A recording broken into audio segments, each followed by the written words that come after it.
नमस्कार मेरे प्यारे बच्चों, PNS memorial school online classes में मैं पूजा सिंह आपका हार्दिक स्वागत करती हूँ। अब हम लोग क्लास 9th का मीराबाई का पद हो चुका है। अब हम उसके प्रश्न और प्रश्न अभ्यास देख लेते हैं जो यही आपके एग्जाम में आते हैं। ठीक है, तो सबसे पहले तो जीवन परिचय मैंने कराया है, लेकिन ये आपका प्रश्न है, इसको हम लोग फटाफट देख लेते हैं कि मीराबाई का जीवन परिचय बताते हुए उनकी रचनाओं का उल्लेख कीजिए अथवा मीराबाई का जीवन परिचय देते हुए उनकी साहित्यिक सेवाओं पर प्रकाश डालिए अथवा मीरा की रचनाओं एवं भाषा शैली पर प्रकाश डालिए। तो सबसे पहले आप लोग जीवन परिचय हेडिंग डाल लेंगे और लिखेंगे कि मीराबाई का जन्म राजस्थान के मेवाड़ कर लीजिएगा, ये टाइपिंग मास्टर की गलती है, के पास, पसी नहीं पास, चौकड़ी नामक ग्राम में 1498 ईस्वी के आसपास हुआ था। इनके पिता का नाम रतन सिंह था। उदयपुर के राणा सांगा के पुत्र भोजराज के साथ इनका विवाह हुआ था, किंतु विवाह के थोड़े ही दिनों बाद इनके पति की मृत्यु हो गई। मीरा बचपन से ही भगवान कृष्ण के प्रति अनुरक्त थी। सारी लोक लज्जा की चिंता छोड़कर साधुओं के साथ कीर्तन भजन करती रहती थी। उनकी इस प्रकार उनके यहाँ पे उनकी कर लीजिएगा, उनके इस प्रकार का व्यवहार उदयपुर के राज मर्यादा के प्रतिकूल था, अतः उन्हें मारने के लिए जहर का प्याला भी भेजा गया था, किंतु ईश्वरी कृपा से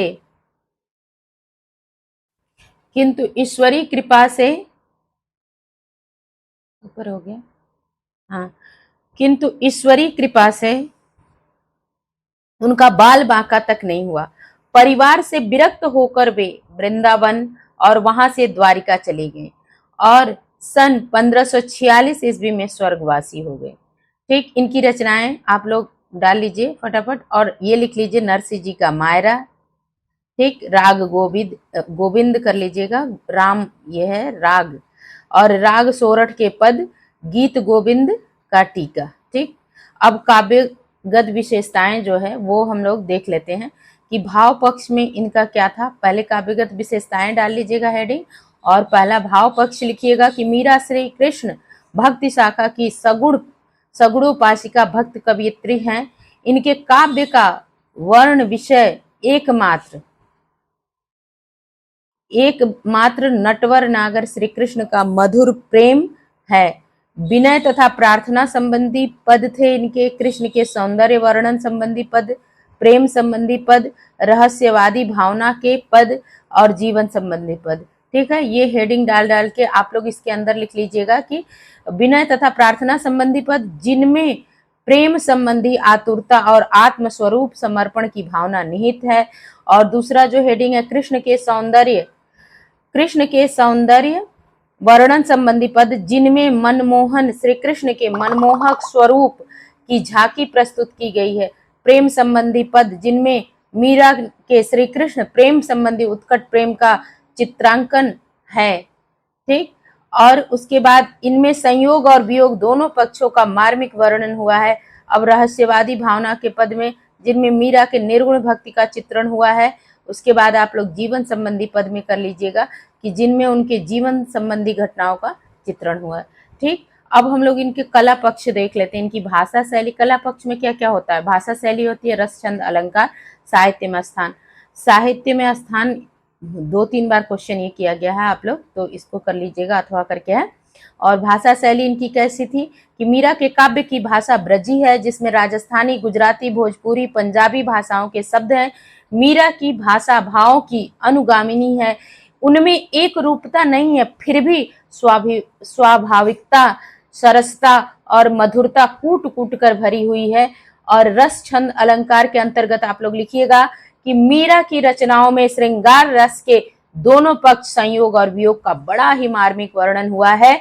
इसके अतिरिक्त शांत रस का भी बड़ा ही सुंदर समावेश हुआ है। मीरा का संपूर्ण काव्य गेय पदों में है, जो विभिन्न राग रागिनियों में ये रोग हो गया है। आप लोग ये टाइप मास्टर की पिटाई करनी पड़ेगी, उन्होंने ये टाइपिंग में इतनी सारी मिस्टेक की हुई है। राग रागिनियों में बधे हुए हैं। अलंकारों का प्रयोग मीरा की रचनाओं में स्वाभाविक ढंग से हुआ है। विशेषकर वे उपमा, रूपक, दृष्टांत आदि अलंकारों के प्रयोग से बड़े ही स्वाभाविक हुए हैं। और साहित्य में स्थान लिख लीजिए इनका कि हिंदी गीत काव्य की परंपरा में मीरा का अपना अप्रतिम स्थान है। प्रेम की पीड़ा का जैसा मर्मस्पर्शी वर्णन मीरा की रचनाओं में उपलब्ध होता है, वैसा हिंदी साहित्य में अन्यत्र सुलभ नहीं है। अब लघुत्तरी प्रश्न आप लोग हेडिंग डाल लीजिए। लघुत्तरी प्रश्न, पहला प्रश्न है कि मीरा ने संसार की तुलना किस खेल से की है और क्यों? तो मीरा ने संसार की तुलना चौपड़ के खेल से की है, क्योंकि चौपड़ का खेल कुछ देर चलता है फिर समाप्त हो जाता है। जैसे हमारा जीवन एक, आज जन्म हुआ, कुछ दिन बाद मृत्यु होती है, फिर दूसरे का जन्म हुआ, उसकी मृत्यु हुई, तो ऐसे ही कुछ देर चलता है फिर समाप्त हो जाता है। इसी प्रकार संसार की वस्तुएं कुछ समय रहती हैं फिर नष्ट हो जाती हैं। फिर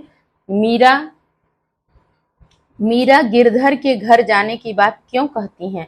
इसका उत्तर आप लोग लिख लीजिए कि मीरा श्री कृष्ण को अपना आराध्य ही नहीं पति भी मानती हैं। वे स्वयं श्री कृष्ण के साथ दाम्पत्य सूत्र में बंधा हुआ अनुभव करती हैं और अपने पति श्री कृष्ण का सामीप्य पाने के लिए उनके घर जाना चाहती हैं। तीसरा प्रश्न आप लोग लिख लीजिए कि मेरे तो गिरधर गोपाल दूसरों न कोई पद में मीरा भक्ति भाव पर प्रकाश डालिए, या इसका सारांश लिखना है कि मेरे तो गिरधर गोपाल दूसरों न कोई, मीरा द्वारा रचित इस पद का सारांश लिखना है।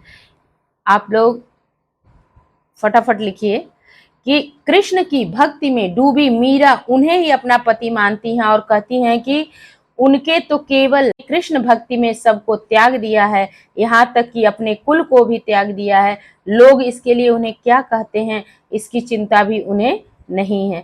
उन्होंने संत एवं साधुओं की संगत में बैठकर लोक लज्जा का त्याग कर दिया है। उन्होंने आंसुओं से सींचकर जिस कृष्ण भक्ति की बेल लता को बोया है वह अब फैलकर फल दे रही है। अब तो वे सांसारिकता को देखकर संसार के प्रति मनुष्य की अज्ञानता पर रोती हैं, और जहाँ भक्ति देखती है वहाँ उनका मन प्रसन्न होता है। जहाँ भी भक्ति देखती थी वहाँ उनका मन प्रसन्न होता था। मीरा कहती हैं कि हे गिरधर गोपाल, मैं तुम्हारी दासी हूँ, अब तुम मेरा उद्धार करो। अब चौथा प्रश्न डाल लीजिए आप लोग। चौथा प्रश्न क्या है कि मीरा के काव्य में व्यक्ति भक्ति एवं रहस्यवाद का परिचय दीजिए। ठीक है, तो पांचवा प्रश्न है ये आपका, उत्तर डाल लीजिए। भक्ति, मीरा की भक्ति प्रेम प्रधान है। उनका कृष्ण राममय और राम कृष्णमय है, अर्थात दोनों ही एक हैं। राम ही कृष्ण हैं। भावों की तीव्रता में कोमलता और मधुरता इनकी भक्ति की विशेषता है। वे गोपियों के समान कृष्ण के प्रति माधुर्य भक्ति से प्रेरित हैं। वे कृष्ण के रंग में रंग कर कहती हैं, मेरे तो गिरधर गोपाल दूसरो न कोई, जाके सिर मोर मुकुट मेरे पति सोई, मेरो पति सोई। ठीक है, अब रहस्यवाद वाली कविता लाइन कौन सी है उनकी? रहस्यवाद, मीरा के काव्य में जिस रहस्यवाद के दर्शन होते हैं उसमें दाम्पत्य प्रेम की प्रधानता है। वे कहती हैं, जिनका पिया परदेश बसत लिख लिख भेजत पाती। ठीक है, छठा प्रश्न क्या कह रहा है? छठा प्रश्न कह रहा है कि कृष्ण के क्रय के संबंध में संसार के लोगों की क्या धारणा है? आप लोग इसका उत्तर लिख लीजिए कि मीरा के कृष्ण को क्रय के संबंध में संसार के लोगों की धारणा है कि मीरा ने गोविंद को छानबीन कर खरीद लिया। कोई कहता है कि चुपके से खरीद लिया, कोई कहता है कि वह काला है, कोई कहता है कि वह गोरा है। सातवां प्रश्न क्या कर रहा है? मीरा ने संसार की तुलना किससे की है और क्यों? मीरा ने संसार की तुलना चौसर खेल से की है। जिस तरह चौसर का खेल क्षण भर में समाप्त हो जाता है, उसी प्रकार यह संसार भी क्षण भंगुर है, क्षण भर में नष्ट होने वाला है। ठीक, अब हम लोग आगे देखते हैं कि मीरा को कौन सा धन प्राप्त हो गया, उस धन की क्या विशेषता है। आठवां प्रश्न कर रहा है कि मीरा को राम रतन रूपी धन प्राप्त हो गया है। इस धन की विशेषता है कि इसको खर्च नहीं किया जा सकता और न चुराया जा सकता, अपितु प्रयोग करने से दिन प्रतिदिन बढ़ता रहता है। इस सब का अर्थ आप लोग को अच्छे से मैं समझा चुकी हूँ। अभी केवल प्रश्न उत्तर हम कर लेंगे फटाफट। हो भी मीरा ने संसार सागर को पार करने का क्या उपाय बताया है? मीरा संसार सागर को पार करने के विषय में बताती हैं कि राम नाम का बेड़ा बांधकर, राम नाम का बेड़ा बांधकर संसार सागर से पार हुआ जा सकता है। राम नाम का बेड़ा बांधने से मीरा का अभिप्राय भगवान की भक्ति करने से है। ठीक। अब 10वां प्रश्न है कि मीरा भगवान के किस प्रकार के रूप को अपने नयनों में बसाना चाहती हैं? तो मीरा मोर मुकुट, मकराकृत कुंडल और माथे पर अरुण तिलक लगे नंदलाल के नटवर नागर रूप को अपनी आंखों में बसाना चाहती हैं। 11वां प्रश्न कर रहा है कि मीरा शरीर पर गर्व न करने का उपदेश क्यों देती हैं? मीरा जो है मीराबाई का मत है कि शरीर नाशवान है, मिट्टी से बना है और एक दिन मिट्टी में ही मिल जाएगा, इसलिए इस शरीर पर गर्व नहीं करना चाहिए। अति लघु उत्तरी हेडिंग डाल लीजिए आप लोग कि मीरा की किन्हीं 2 रचनाओं के नाम लिखिए। तो आप लोग को तो बताई ही हूँ, लिख लीजिए कि नरसिंह जी का मायरा और राग गोविंद। मीरा ने किस भाषा में रचना की है? तो मीरा ने ब्रज भाषा में अपने गीतों की रचना की है। मीरा ने प्रेम की लता को किस प्रकार पल्लवित किया है? तो मीरा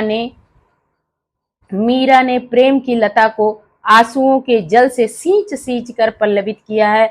उस लता से, यहाँ पे भी मात्रा की गलती है, उस लता से उसे आनंद रूपी फल प्राप्त हुआ है। ठीक। अब चौथा प्रश्न क्या है? मीरा ने क्या मोल ले लिया है? मीराबाई ने गोविंद श्री कृष्ण को मोल ले लिया है।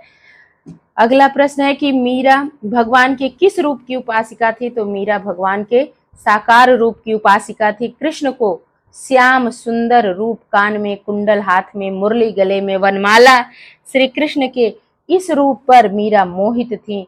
अब छठा प्रश्न है कि मीरा किस भक्ति शाखा की कवित्री हैं? मीरा सगुण भक्ति शाखा की कवित्री हैं।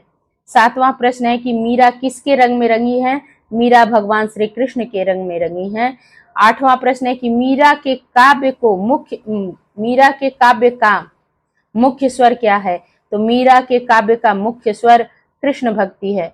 अब काव्य सौंदर्य और व्याकरण बोध, ये भी आप लोग का है। इसमें प्रश्न 1, 2 पहला है कि निम्नलिखित पंक्तियों में प्रयुक्त अलंकार का नाम बताइए। मैंने सारी पंक्तियों में जो जो अलंकार है वो सब आप लोग को समझाए हैं, लेकिन ये जो है इसको 3 है, तीनों कर लेते हैं। अ ब सब। अ क्या करे? बसो मेरे नयनन में नंदलाल, यानी इस पंक्ति में अनुप्रास है। अनुप्रास कैसे? न की आवृत्ति हो रही है। काल ब्याल हूँ बाची, काल ब्याल हूँ बाची, तो इसमें कौन सा है? रूपक अलंकार है। ठीक।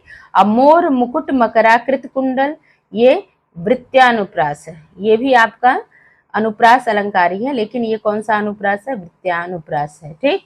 अब हम लोग प्रश्न 2 करते हैं कि निम्नलिखित पंक्ति का काव्य सौंदर्य स्पष्ट कीजिए। कि गई मीरा लाल गिरधर